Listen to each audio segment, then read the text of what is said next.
A few days ago, I made a video where I built an amplifier using television tubes and a PC power supply. If you haven't seen it, I recommend it. I'll leave it for you in the eye and the link. Several people in the comments asked me, why do people say that tube amplifiers sound warmer and more pleasant than solid-state ones, the ones with transistors, and also whether they distort or not?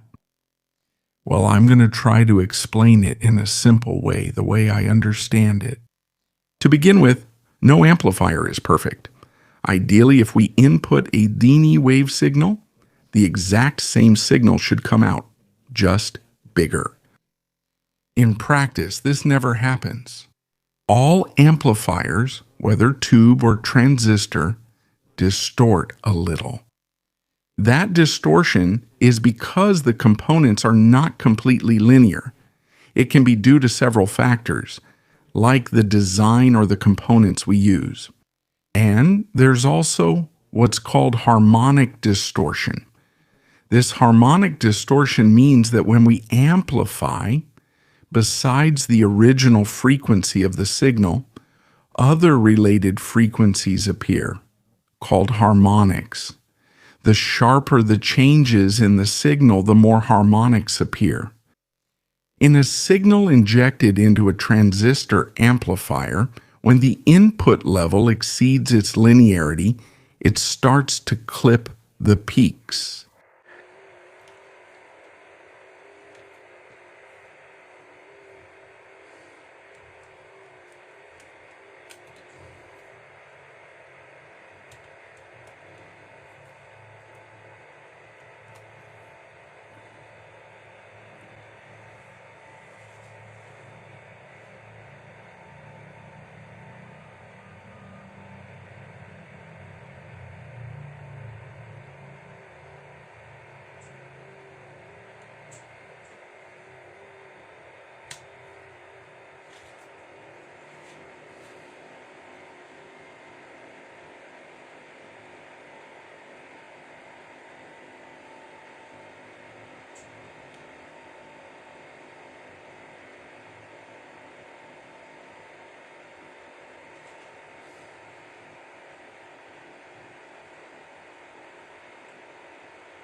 You can see this here on the oscilloscope. And what this does is generate odd harmonics.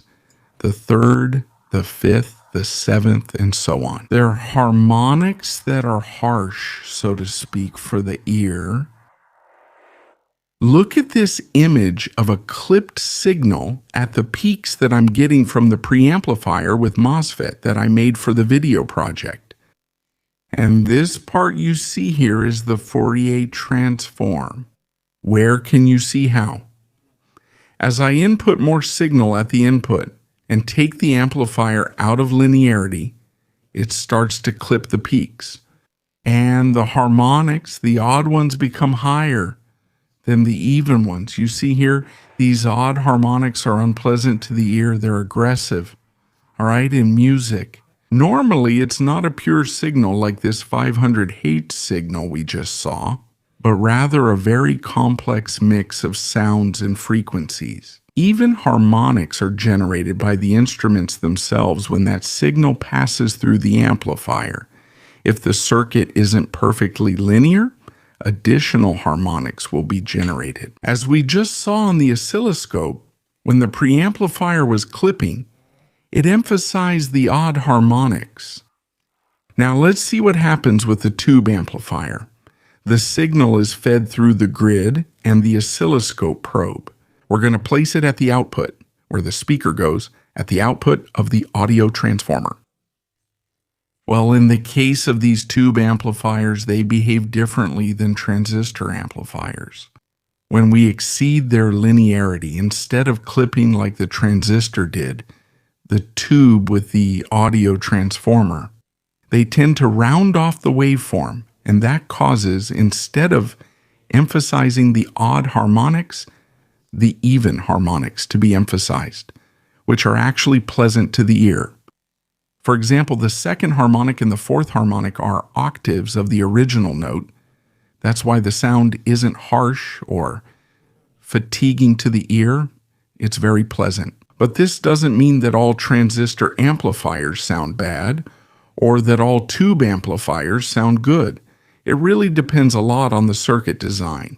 But in general, when distortion appears smoothly, as it does with tube amplifiers, even order harmonics predominate.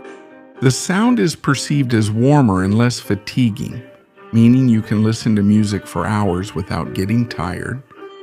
This doesn't happen with solid-state amplifiers. Some amplifiers, although there are others that are well compensated.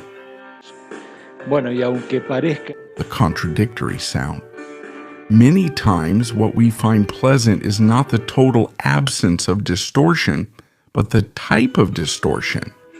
A soft harmonic distortion, especially with musically related harmonics, such as even harmonics, can make one amplifier sound more pleasant than another. This is a generalization. The type of harmonic doesn't depend only on whether it's a tube or a transistor, but also on the design, the symmetry of the circuit, the way it saturates, all those things. Well, I hope this has clarified the topic a bit for you. If you liked it or found it useful, give it a like and subscribe to the channel, hitting the bell to get notifications when I upload new content. Thank you very much for watching the video and see you next time, God willing.